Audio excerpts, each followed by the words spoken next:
Dernièrement, j'ai publié une vidéo sur YouTube pour t'aider en tout cas dans ta réflexion, pour t'aider à constituer ton portefeuille d'ETF. Et c'est vrai que suite à ça, j'ai reçu pas mal de questions dans les commentaires de la part de personnes qui me demandaient de présenter par exemple un exemple de portefeuille sur PEA ou sur compte titre, pour comprendre vraiment la réflexion qu'il pouvait y avoir derrière, parce que malheureusement la majorité des débutants, quand on parle de création, on va dire, du meilleur portefeuille d'ETF, c'est un titre qu'on utilise sur YouTube, mais ça n'existe pas, je veux dire, il n'existe pas le meilleur portefeuille que tout le monde sera capable d'utiliser, que tout le monde pourra créer et qui est sûr de performer au-delà de tout ce qui existe aujourd'hui sur le marché. Tu comprends bien que ça c'est une solution miracle, c'est pas l'objectif de la chaîne, c'est pas l'objectif de ce que je te propose, et c'est absolument pas la réalité. Il existe des centaines et des centaines de portefeuilles différents que tu pourras être amené à créer, à constituer, et le plus important, c'est d'arriver à construire un portefeuille d'ETF qui va répondre à la fois à tes exigences en termes de risque, en termes de rendement, en termes d'objectifs, en termes d'allocation d'actifs, en termes de diversification, de volatilité, etc. etc. Et donc, c'est pour ça que je passe autant de temps sur cette chaîne YouTube à essayer de t'expliquer les fondamentaux, la manière dont tu peux être en mesure de sélectionner les différents ETF, les pièges à éviter, etc. etc. Puisqu'une fois qu'on a compris en réalité comment ça fonctionne, derrière, sélectionner les ETF et les embriquer, on va dire, les uns avec les autres pour constituer le portefeuille qui va répondre pour le mieux à nos exigences personnelles, c'est justement là où ça ne sera pas le plus compliqué. Le plus difficile, c'est de comprendre toutes les bases. Et je ne vais pas forcément revenir dessus dans cette vidéo, parce que je l'ai déjà fait sur des précédentes vidéos que tu pourras retrouver notamment dans la playlist bourse, que je t'invite véritablement à aller voir. Là, je vais essayer d'aller un petit peu plus loin et je vais te donner, on va dire, un exemple de portefeuille, par exemple sur PEA, que tu pourrais être amené à utiliser. Et l'objectif à chaque fois que ce que j'explique là, en tout cas dans la constitution d'ETF, le point le plus important à prendre en compte, c'est d'éviter de faire des duplicata. Par exemple, si tu prends un ETF MSCI World, c'est bien, tu vas investir sur l'économie mondiale de manière générale. Par contre, là en l'occurrence, tu seras pas forcément, on va dire, sujet aux pays émergents. C'est pour ça que souvent il y a des portefeuilles 80% sur le MSCI World et puis 20% par exemple sur les marchés émergents. Mais tu peux avoir aussi la capacité de te dire tiens, moi pourquoi j'investirais pas sur le MSCI World avec du S&P 500, tout bonnement parce que derrière tu auras un doublon. C'est-à-dire que déjà dans le MSCI World, tu vas avoir une partie, tu vas déjà être exposé si tu veux sur le secteur américain, et tu vas avoir déjà un investissement sur des grosses boîtes américaines. Donc si tu en plus tu investis sur du S&P 500, tu seras surexposé au marché américain et sur les boîtes justement américaines. Donc l'idée, c'est de, quand on utilise des ETF, d'éviter de faire des doublons, d'éviter de faire des duplicata, d'avoir une diversification géographique et sectorielle qui soit la plus importante possible. Et c'est justement la réflexion et la démarche dans laquelle je vais essayer de m'inscrire là dans cette vidéo et que je vais essayer de te partager avec ce contenu-là justement. La meilleure stratégie de toute façon et la meilleure approche à avoir, ça sera celle qui correspondra le mieux à ton profil d'investisseur et à tes objectifs personnels, et surtout aussi en termes de gestion. Tu vois, on en parlera un petit peu plus tard, mais il y a certaines personnes qui n'ont clairement pas envie de gérer, qui n'ont pas envie de se prendre trop la tête, et malheureusement, on peut penser que plus on va faire une stratégie qui va être complexe et plus on va prendre du temps à essayer de faire quelque chose, on va dire, de relativement compliqué, meilleurs seront nos résultats, et c'est pas forcément le cas. Souvent, la complexité, ça rajoute aussi de la difficulté pour pouvoir suivre cette stratégie sur le long terme, et donc ça peut nous amener à avoir des biais cognitifs assez spécifiques qui peuvent nous amener à prendre des mauvaises décisions par la suite. Donc il faut faire très attention à ça, et faire en sorte de comprendre que derrière, souvent, les stratégies qui fonctionnent le mieux, c'est les stratégies les plus simples. La stratégie la plus simple, c'est de se dire tout simplement, je prends un MSCI World, en général, sur les années précédentes, en moyenne, depuis que le MSCI World existe, on est en moyenne entre 6 et 8% de rendement annualisé. Donc c'est un ETF qui a bien performé. Là pour le coup, on se focalise plutôt sur la croissance et le développement de l'économie mondiale de manière générale. Donc on peut très bien décider de faire ça, et si c'est une stratégie qui nous correspond, en tout cas, on peut très bien partir dessus. On sera très bien diversifié, on sera présent en Europe, aux États-Unis. Le seul inconvénient, c'est que souvent on n'est pas présent sur les marchés émergents. Donc ça peut être intéressant, si on veut avoir une exposition sur les marchés émergents, d'avoir par exemple 80% de son portefeuille sur du MSCI World et puis 20% sur les pays émergents. Alors ça peut être sur les pays émergents de manière générale ou sur le marché asiatique ou par exemple sur le marché africain ou du Moyen-Orient. Enfin voilà, on peut se poser la question de savoir comment on souhaite orienter notre portefeuille. Mais si après on veut aller un petit peu plus loin et qu'on veut couvrir différents secteurs et notamment prendre aussi les small caps, là on peut décider d'avoir une stratégie, on va dire, un peu plus diversifiée, un peu plus évoluée, et c'est justement celle que je vais essayer de te présenter dans cette vidéo. Donc par exemple, on pourrait très bien se dire, c'est un exemple hein, parmi tant d'autres, de prendre par exemple un ETF Europe. Donc là pour le coup, on veut prendre un ETF de chez BNP Paribas qui va investir sur l'Eurostoxx 600. Donc là, on a une valeur liquidative de cet ETF de 13,05 euros, 602 millions d'euros d'actifs sous gestion, ce qui est plutôt pas mal. Moi, en général, je ne descends pas en deçà de 50 millions d'euros pour les encours sous gestion. Et là, plutôt, c'est des ETF qui sont assez, on dirait assez risqués et souvent assez exotiques avec des frais importants. Donc là, tu vois, 602 millions d'euros, ça rentre dans mes critères, donc pas de problème dessus. C'est un ETF qui est capitalisant, donc qui va automatiquement réinvestir les intérêts qui sont générés par le capital.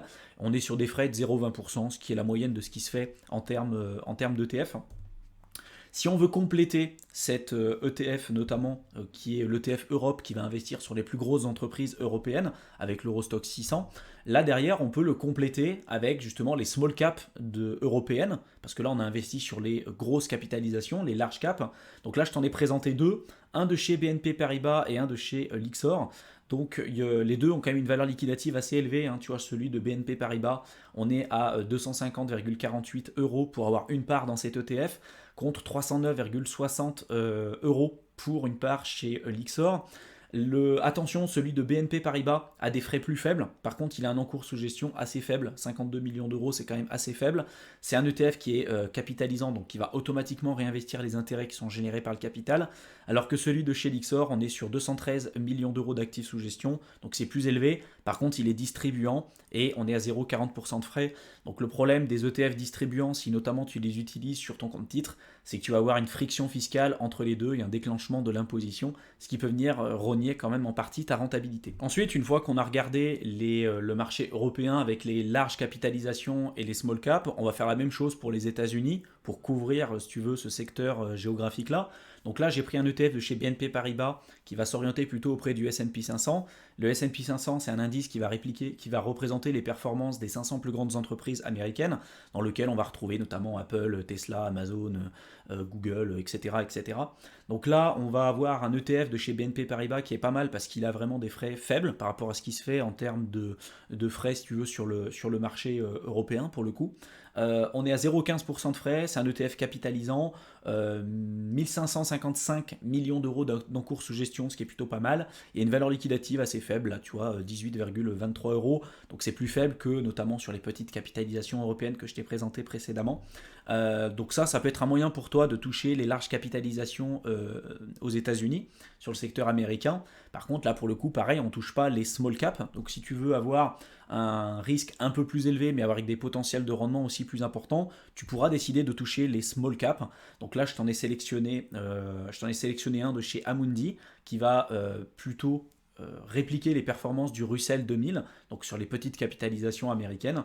On est sur un ETF qui va avoir une valeur liquidative de 246,89 euros pour une part dans cet ETF, un encours sous gestion de 140,1 millions d'euros. C'est un ETF capitalisant avec 0,35% de frais. Également, là, on a investi, du coup, on a le secteur européen avec les large caps, les petites capitalisations, le secteur américain avec les larges capitalisations, les petites capitalisations. Il nous manque aussi le marché émergent. Donc là, on va décider de regarder un ETF qui va nous permettre d'investir sur les marchés émergents. Donc je te ai sélectionné un de chez Amundi.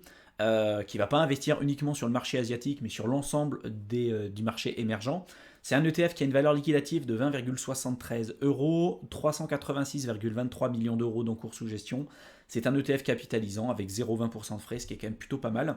Et attention aussi, il faut savoir que parmi tous les ETF que je t'ai présentés jusqu'à présent, le Japon n'était pas forcément compris dedans. Donc j'ai décidé de te mettre un ETF aussi pour le Japon, si jamais tu tu penses que cette économie va se développer par la suite, en tout cas qu'il y a un potentiel, j'ai décidé de te présenter celui-ci. Donc je t'ai mis celui de chez Amundi, qui a une valeur liquidative de 22,07 euros. Attention, l'encours sous gestion est assez faible, hein, 44 millions d'euros, c'est quand même assez faible. On est sur un ETF capitalisant 0,20% de frais, et donc derrière, bah, tu peux décider de te créer un portefeuille spécifique. Donc là, je t'en ai mis un à l'écran, en prenant par exemple 40% sur un ETF du S&P 500 de chez BNP, en le complétant avec un ETF Europe et donc 30% sur un ETF Europe, 15% sur les pays émergents, 5% sur le Japon et puis 5% sur les small caps européennes et 5% sur les small caps aux États-Unis. Tu vois, c'est un portefeuille.